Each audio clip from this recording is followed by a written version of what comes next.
کہ مسلمان پریشان کیوں ہیں, مارے ٹھوکے کیوں جا رہے ہیں, ذلت کا شکار کیوں ہیں. پوری دنیا میں مسلمان مسلسل لڑ بھی رہے ہیں تو شکست سے دوچار ہو رہے ہیں, کیوں؟ اللہ اور اس کے رسول کی مخالفت کرنے کی وجہ سے. کل کے درس میں گزرا شیخ ربیع کے حوالے سے انہوں نے کہا کہ توحید کو, اتباع کو جب مسلمانوں نے ظاہر کیا تو اللہ کی مدد چھٹ گئی, ہٹ گئی, اور پھر نتیجہ یہ ہے کہ دشمن ہر طرف ہم پر ٹوٹا پڑا ہے. وہی بات یہاں بھی, ایک غلطی کی تھی صحابہ کرام نے, اللہ کے رسول کی بات نہیں مانی, اتنا بڑا نقصان ہوا. ہم روزانہ کتنے سنتوں کی مخالفت کر رہے ہیں, شریعت کی مخالفت کر رہے ہیں, سوچئے تو ہم پر کتنا بڑا عذاب آنا چاہیے.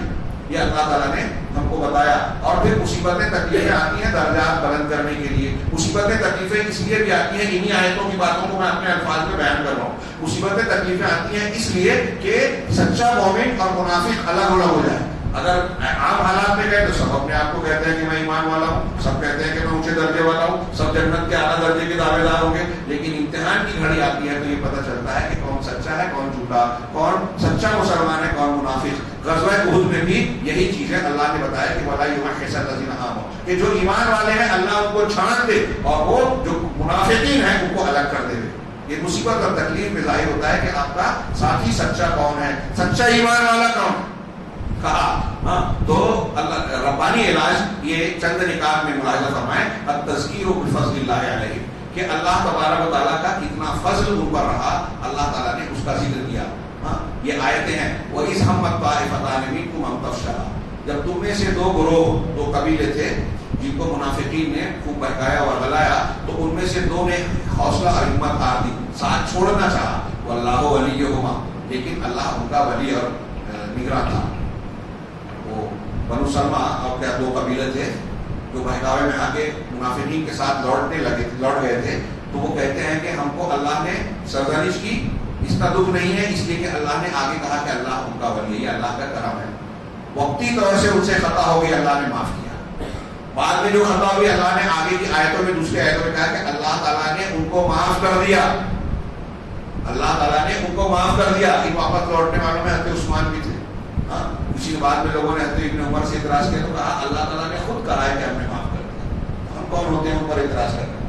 خیر, منافقین آپ جانتے ہیں کہ مدینہ سے جو نکلے تھے احد کے میدان کی طرف 1000 مسلمان تھے. لیکن جب مسلمان بالکل کافروں کا لشکر سامنے آ گیا تو یہ عبداللہ بن ابی بن سلول جو راس المنافقین تھا, اس نے کچھ لوگوں کو بہکایا اور اپنے ساتھ کچھ لوگوں کو واپس کیا. تو ان میں سے 300 لوگ لوٹ گئے, اب مسلمان بچے 700. یہ بالکل جب میں دشمن سامنے ہے اس وقت ایک بڑی تعداد کا ہٹنا ان کے حوصلے کو بھی توڑنے والا ہے اور ان کے حوصلے کو بڑھانے والا ہے. یہ بہت نازک وقت پر ان لوگوں نے اس طرح سے دخل دی تھی. دیکھیے یہ واقعہ واضح ہوا تو اللہ تبارک و تعالیٰ نے اس کے باوجود ان لوگوں کی ہمت باندھی اور اپنے فضل و احسان کا ذکر کیا اور یہ کہا بل ان تصبروا وتتقوا, اگر تم صبر کرو گے اور تقوی اختیار کرو گے, وَيَأْتُوكُم مِّن فَوْرِهِمْ هَٰذَا, اور یہ دشمن تم پر اچانک ٹوٹ پڑیں گے, آ جائیں گے, يُمْدِدْكُمْ رَبُّكُم بِخَمْسَةِ آلَافٍ مِّنَ الْمَلَائِكَةِ, تو اللہ تمہارا پروردگار 5000 فرشتوں سے تمہاری مدد کرے گا. پہلے 3000 کہا گیا اور پھر کچھ شرطوں کے ساتھ کہا کہ ضرورت ہوئی تو 5000 فرشتے. یہ اللہ کا فضل اور احسان اور اللہ کی طرف سے دھارت بنائی گئی. اور پھر ایسی اور بھی کئی آیتیں ہیں جس میں مسلمانوں کو اللہ کے فضل کا یقین یاد دہانی کرائی گئی کہ آپ کے ساتھ اللہ ہے, اللہ کا فضل ہے. دوسرے نمبر پر یہ کہا گیا مختلف آیتوں میں 133 سے 135 میں کہ آپ اللہ کی طرف انابت اختیار کیجیے, اللہ کی طرف رجوع کیجیے. مصیبت تکلیف آئے, دشمنوں کا خطرہ ہو تو اللہ کی طرف رجوع کیجیے. اللہ نے سارعوا الی مغفرۃ من ربکم وجنۃ عرضها كعرض السماوات والارض, کہ اس جنت کی طرف اور اللہ کی مغفرت کی طرف ایک دوسرے سے آگے بڑھو جس کی پہنائی اللہ کی بخشش اور وہ جنت جس کی کشادگی آسمان اور زمین کی طرح ہے, جو متقیوں کے لیے تیار کی گئی ہے. تقوی اختیار کرو, اللہ کی طرف بڑھ لو. اسی طرح یہ اور بھی آیتیں ہیں, اللہ نے تسلی دیتے ہوئے کہا کہ اگر تم کو زخم لگ رہا اگر تم کو تکلیف پہنچ رہی ہے, زخم اور مصیبت آ رہی ہے تو قوم کو بھی اسی طریقے سے تکلیف پہنچ رہی ہے. لیکن ایک مسلمان اور کافر تک کی لڑائی ہو رہی ہے, ان کو بھی زخم آ رہا ہے, ان کو بھی زخم آ رہا ہے. اللہ نے آگے کہا وَتَرْجُونَ مِنَ اللَّهِ مَا لَا يَرْجُونَ, لیکن تم کو اللہ سے اس بات کی امید ہے جس کی انہیں امید نہیں ہے.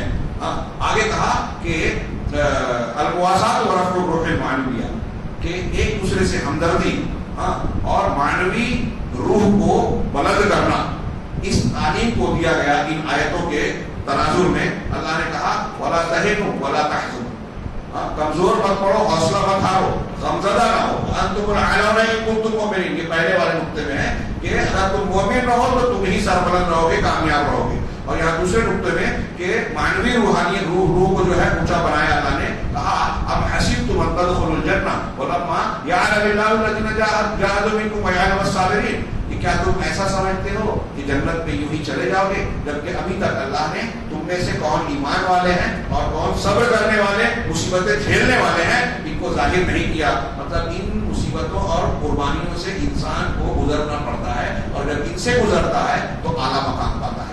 اونچا مقام ایسے ہی نہیں ملتا، قربانیاں دینی پڑتی ہے۔ اسی طریقے سے نمبر 4 میں کہا لوم لطیف منہ سبحانہ، اللہ تعالیٰ کی طرف سے بہت لطیف انداز میں اللہ ڈانٹ ٹھٹکار کی گئی مسلمانوں کے لیے۔ آیت نمبر 143 144 میں، 153 54 میں اور 159 میں، جیسے اللہ نے کہا وَلَقَدْ كُنْتُمْ تَمَنَّوْنَ الْمَوْتَ مِنْ قَبْلُ، یہ جب غزوہ بدر ہوئی اچانک اور اس میں کچھ صحابہ کرام شریک نہیں ہو پائے تھے، تو وہ کہتے تھے کہ ہم کو جب موقع ملے گا تو ہم اپنی جان کی بازی لگائیں گے، جہاد کریں گے، بدر میں ہم شریک نہیں ہو سکے۔ اب جب احد کا موقع آیا اور اللہ کے رسول نے مدینہ میں مشورہ کیا تو یہی صحابہ کرام جوش میں تھے، جن جو لوگ انہوں نے کہا کہ نہیں ہم کو باہر چل کے لڑنا چاہیے، جبکہ اللہ کے رسول کی رائے تھی کہ مدینہ میں لڑنا چاہیے۔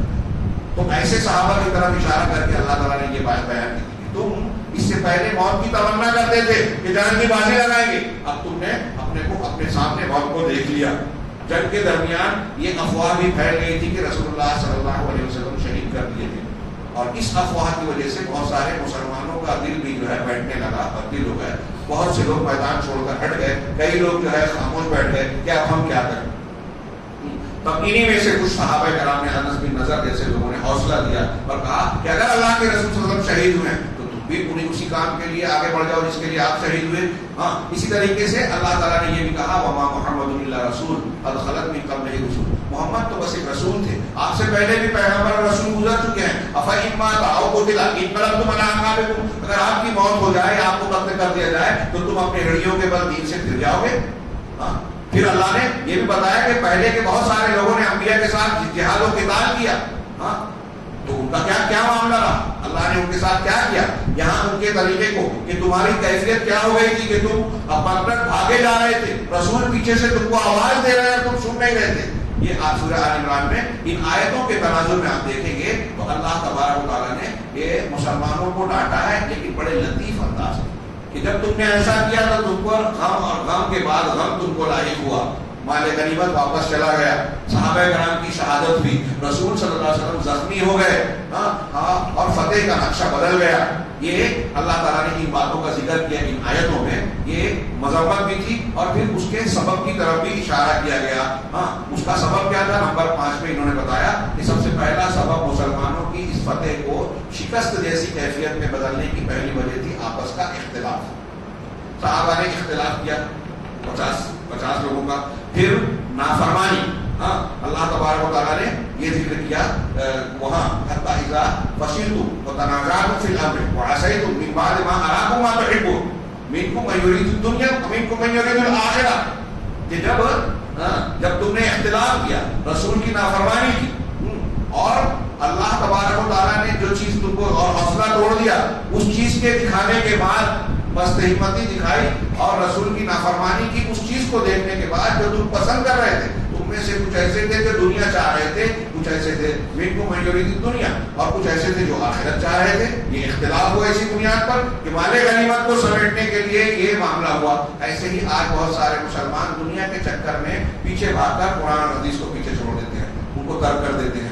دیکھیے کیا نتیجہ نکلا۔ اسی وجہ سے غزوہ احد کے بیان کے بیچ میں اللہ تبارک و تعالیٰ نے سود کی حرمت کا بھی ذکر کیا، یا ایھا الذین آمنوا لا تأکلوا الربا اضعافا مضاعفا، یہ اسی آیت کے عمومی آیتوں کے بیچ میں ہے کہ سود کو خوب بڑھا چڑھا کے نہ کھاؤ۔ اس کی وجہ علماء نے یہی بیان کی کہ چونکہ مال غنیمت کے پیچھے پڑ کر صحابہ کرام نے یہ غلطی کی تھی، تو دنیا کی محبت کتنی انسان کے لیے نقصان دہ ہوتی ہے۔ اب سودی لین دین جو کرتے ہیں نا، وہ مال کی محبت کی انتہا ہے۔ جو سود کھاتا ہے، سود لیتا ہے، اس کو اندر مال کی بڑی محبت آ جاتی ہے، انسانی ہمدردی ختم ہو جاتی ہے، وہ صرف مال کا بندہ بن جاتا ہے، لوگوں کے کام نہیں آتا، لوگوں کی مدد نہیں کرتا، وہ بخیل بن جاتا ہے، سخی نہیں رہ جاتا، اور اسی مال کی محبت میں حلال حرام کی تمیز ہوتا ہے، اللہ اور رسول کے قوانین کو تاک میں ڈالتا ہے اور بہت سارے نافرمانیاں کرتا ہے۔ چنانچہ اللہ تبارک و تعالیٰ نے بتایا کہ تمہاری ایک وجہ گمراہی کی نافرمانی کی یہ تھی تو مال کی محبت کو اپنے دل سے نکالو۔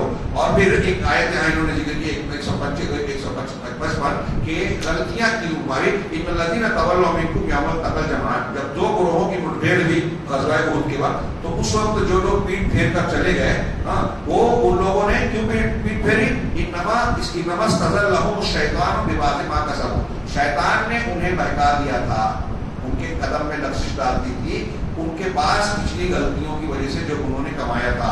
وَلَقَدْ عَفَا اللَّهُ عَنْهُمْ، ہاں اللہ نے اب انہیں معاف کر دیا پہلے کی کچھ غلطیاں۔ اس سے ایک اصول نکلتا ہے کہ اگر ہم گناہ کرتے ہیں، قرآن کی کئی آیتوں میں اگر ایک گناہ بندہ کرتا ہے تو اس گناہ کا عذاب کئی ہوتا ہے، اس میں سے ایک عذاب یہ ہے کہ اس گناہ سے اور گناہ ہو جاتے ہیں۔ ایک آدمی نیکی کرتا ہے تو اس نیکی کا فائدہ یہ ہوتا ہے کہ ایک نیکی کرنے کے بعد اور نیکیوں کا اللہ تعالیٰ اور نیکیوں کی توفیق دیتا ہے۔ تو یہ اس آیت سے بھی ثابت ہوتا ہے کہ پہلے انہوں نے کچھ غلطیاں کی تھی، اس لیے شیطان اس دن ان کو بہکانے میں کامیاب ہو گیا، لیکن اللہ نے ان کو معاف کر دیا۔ یقیناً اللہ بڑا معاف کرنے والا بردبار ہے۔ تیسری چیز اور آخری چیز ہزیمت اور مسلمانوں کی شکست کی تیسری وجہ بتائی التعلق بالاشخاص، شخصیتوں سے جڑنا۔